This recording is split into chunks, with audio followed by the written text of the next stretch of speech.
with carbon 12, you have 6 protons, 6 neutrons, and 6 electrons. And remember, about 98.9% of all organic life on Earth is based on carbon 12, including us, human beings.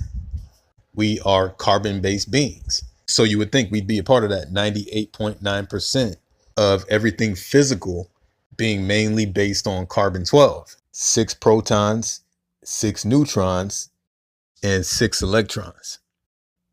3 sixes. And we know those 3 sixes are attached to Satan, the devil, lower nature, low level energy. But then on the other side of that, we have carbon 13, making up less than 1.1% of all the carbon in the physical world. And with carbon 13, you have 6 electrons, 6 protons, and 7 neutrons, with the neutron being one of the most important parts of that atom. Because at the center of every atom, you have a nucleus.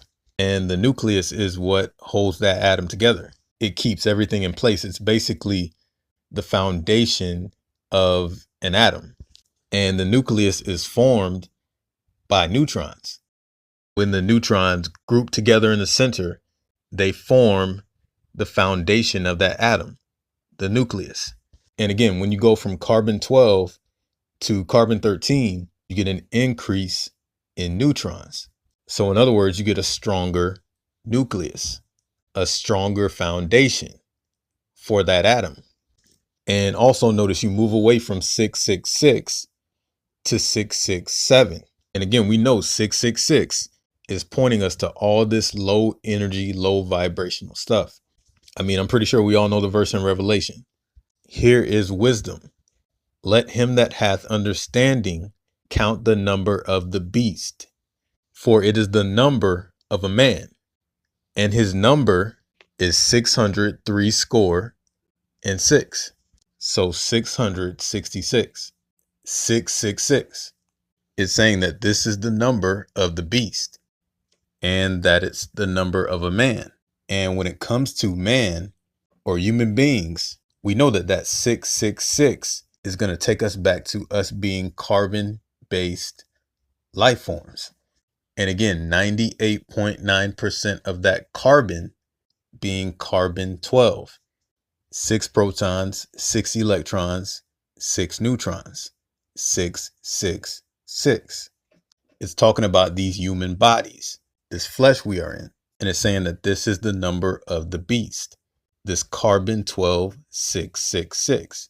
Because we know this material world and the full indulgence into this material world is going to lead you to Satan, giving fully into your root chakra, that red root chakra, aka the red devil, giving into all those things that tap into your lower nature, the lowest part of yourself, your basic instincts, your animal instincts, that beast inside of you, your carbon 12, 666. Just like they say, Satan is the god of this world, the god of the material world, aka most of the world is comprised of carbon 12, that 98.9% that is fully attached to this physical world, that 98.9% that makes up the majority of the material world around us.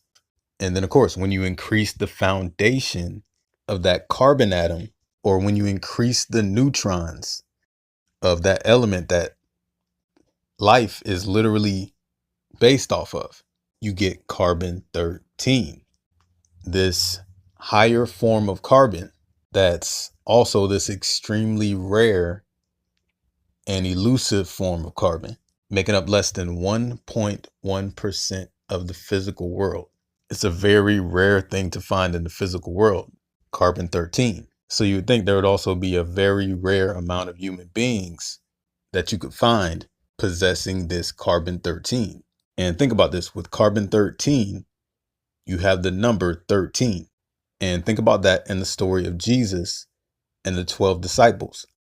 You have 12 people following Jesus, 12 people that are trying to be righteous and holy like Jesus, following in his footsteps as his 12 disciples. So you got 12 disciples and you got Jesus, and together they form this group, which will make Jesus the 13th person in this group, number 13.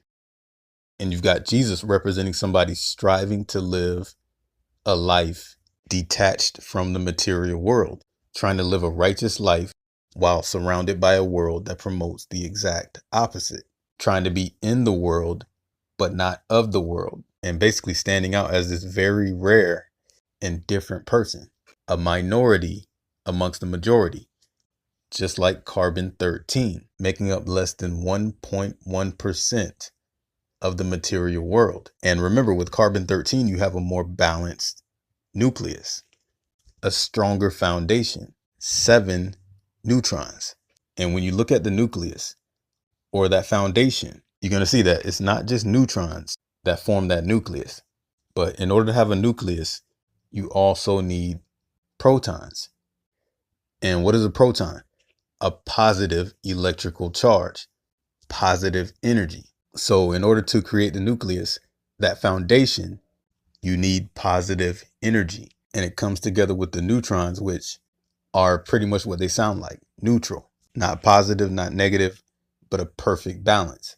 And again, when you couple that perfect balance of those neutrons with the positive energy of those protons, you form the foundation of that atom, the nucleus.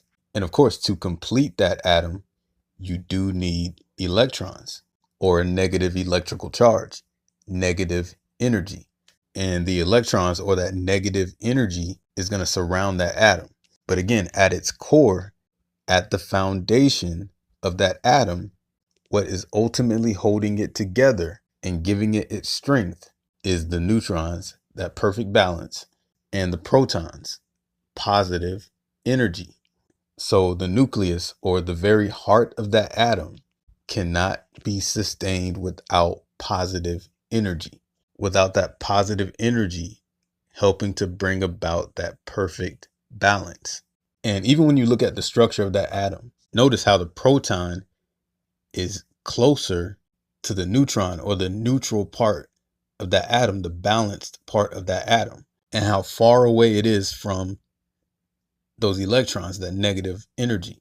It's like the negative energy is necessary, but at a distance, away from the nucleus, away from what's actually keeping everything together, what's actually keeping everything balanced. Because you'd have to think that if you have protons and electrons that are moving in closer on each other within an atom, then you're dealing with an atom that is about to collapse on itself, an atom that is about to implode. You've got a chaotic situation within the core of that atom. And again, the more neutrons you have, the less likely that atom is to self-destruct, because the more neutrons you have, the more balance you have. And again, when you look at carbon 12 and you look at carbon 13, you're getting a much stronger balance with carbon 13. And remember, you can connect that 13 to Jesus. And remember the story of Jesus being tempted in the wilderness by the devil. The devil takes Jesus to the highest mountaintop and he shows him all the kingdoms of the world. And he says, all of this is mine. I own all of this. This whole world is mine. And I'll give all of it to you. The entire world. All you have to do is bow down and worship me. And Jesus basically told him to kick rocks, that he was not going to bow down and worship him, and that his focus was on God in heaven. And you can see the lesson in this story. So Jesus is basically being used to be an example of somebody that is detaching themselves from the material world, somebody that's faced with all the temptations of the physical, the devil, and chooses to deny all of that and allow their higher self, God in heaven, to take control. And think about it. If carbon 13 represents Jesus and being like Christ, then that would leave carbon 12 to represent the Antichrist, or somebody going the opposite way of that example of Jesus, somebody giving fully into the material world, fully into the flesh. And it seems like it would be in our best interest to try to move from that carbon 12 to carbon 13, where you're getting that stronger foundation, that stronger balance, and break away from that 666. But if you look out into society, there's so much negativity placed on this number 13. It's always looked at as this unlucky number. When you start getting into all the superstitions, 13 is looked at as this number that should be avoided at all costs. And it's actually one of the bigger phobias out there, the fear of the number 13. You got a lot of buildings out there that don't even have a 13th floor because of the fear of this number and because of people's attempts to try to avoid it. And it's a fear that goes way back, but nobody knows where it originally stemmed from. But whenever you see that number 13, you're usually going to see it connected to negativity, like Friday the 13th and stuff like that. But again, when we look at what 13 is pointing toward in human beings, it's definitely not something negative. I mean, it's the exact opposite. And again, that 13 can be connected to Jesus, with Jesus giving us that example of breaking away from the material world, living in the material world, but not becoming a slave to it. And remember what Jesus said, no one gets to the Father except through me. So you can't get to God without going through Jesus first. Or in other words, you can't connect with your higher mind, the higher version of yourself, without following the example of Jesus. Remember, Jesus is God in human form, God in the flesh, a human being trying to show other human beings how to break their attachment to the material world and how to realize their full potential and to ultimately connect to God, to become one with God. Remember, he says, follow me to reach the kingdom of heaven. And we know God is in heaven.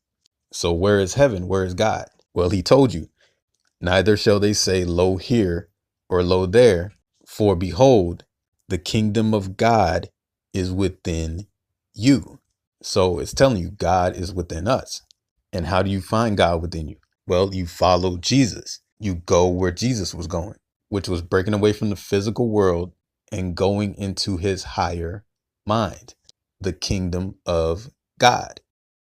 And what is the physical world? Well, 98.9% of it is 6 protons, 6 electrons, and 6 neutrons.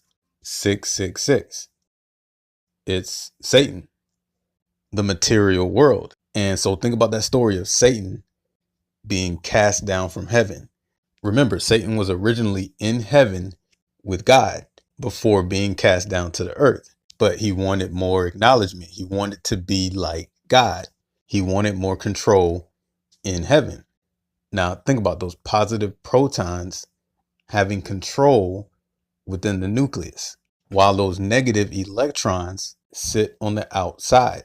And then think about Satan being cast out and sent down to the lower realms, to the earth, where he is given control, just like the lower part of yourself, that part of you that is heavily connected to the flesh and to the things of the physical world. And just like Satan, if you allow it, it will try to take over the kingdom of heaven, aka your higher mind, and become God there too.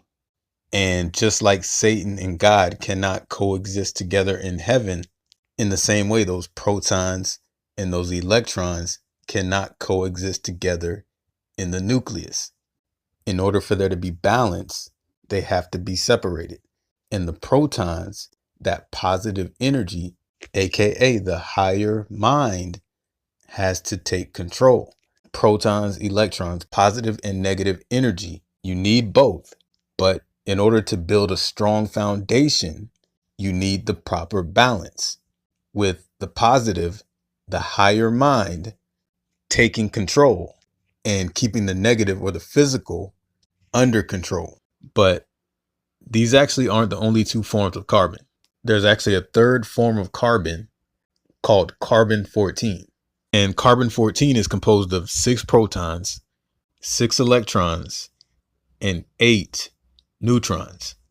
So we're talking about the most stable form of carbon in existence, with 8 neutrons making up the nucleus, giving it the strongest foundation out of these 3 variations of carbon. But as stable as carbon 14 is, as an element on its own.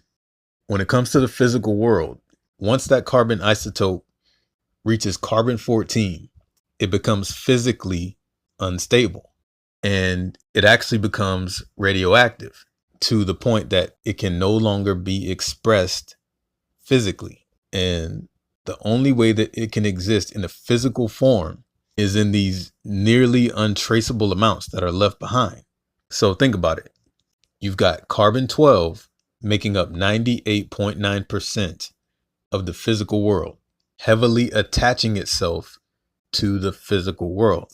Then you've got carbon-13 making up 1.1%. So still being connected to the physical world, but operating as a very rare minority within it.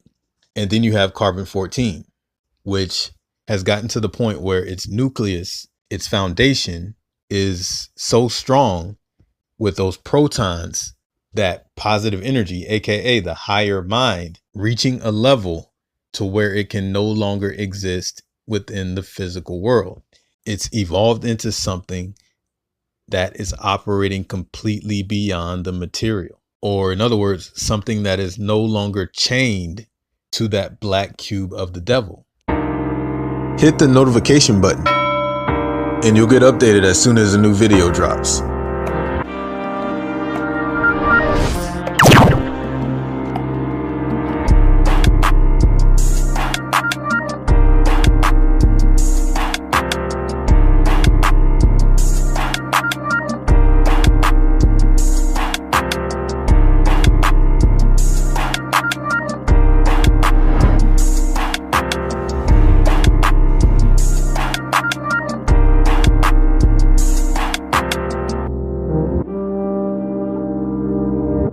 Mm-hmm.